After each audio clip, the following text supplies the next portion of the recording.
To create a GPT from the top, you're going to go to Explore, and then you're going to go to Create. And so you'll go Create, and then you'll name your GPT something like Sam's Atlas.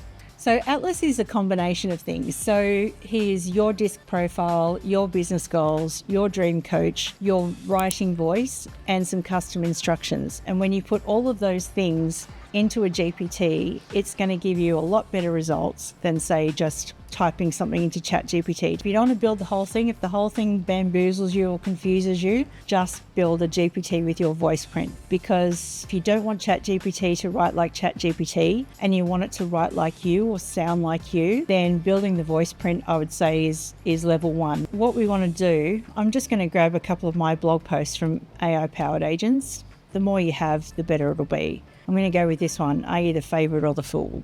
And then go back to ChatGPT. So there's my prompt, and I'm going to add in my writing sample. Now, obviously, the more writing samples I upload, the better this is going to be. But at the moment, I am just going to wait for that to upload and run that prompt. And what it does is it says, all right, this is your voice identity. The core essence is a clear-eyed, empathetic educator who blends storytelling with practical, tactical advice, grounded, direct, and solutions-oriented with a focus on helping agents avoid unnecessary pain and reclaim control of work. Worldview, people make decisions emotionally first and logically second. So this is actually just from that one sample I've given it, has basically fed back to me, this is how you sound as a writer. So now I'm going to click download. And now that I've got my voice print downloaded, I can go back to my original window and I can start uploading files into my personal GPT. So the first thing I'm going to add there is my voice DNA profile. And as I said, if you want to just leave this as your voice DNA profile, let me just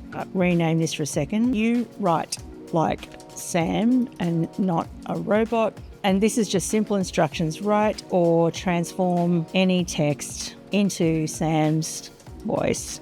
And then to create the GPT, I'm just going to click create. Like the difference between using this and just using regular ChatGPT will be kind of like night and day. If the voice DNA prompt is too much for you, grab your brand guidelines and throw them into the knowledge of ChatGPT and say, you write like these brand guidelines, because then at least there is some sort of safety net between sounding like a robot and sounding more like you.